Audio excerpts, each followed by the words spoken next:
Hi friends, ఈరోజు ఈ అందమైన చేపల రంగులని సులువుగా అందంగా ఎలా వేసుకోవాలో చూపిస్తాను. ఇది 5 చుక్కల నుంచి 5 చుక్కలు, 10 చుక్కలు, ఆ తర్వాత 3 చుక్కలు 2 వరుసలు, ఒక చుక్క వచ్చే వరకు 4 వైపులా అలా పెట్టుకోవాలి.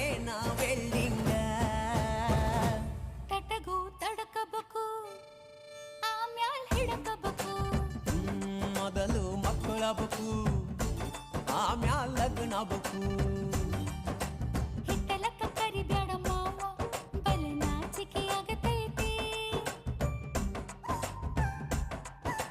ನಿನ್ನ ಮ್ಯಾಲ ಇಟ್ಟೆನಲ್ಲ ಜೀವ ಅಭಿ ಪಿಕ್ಚರು ಬಾಕಿ ಐತಿ.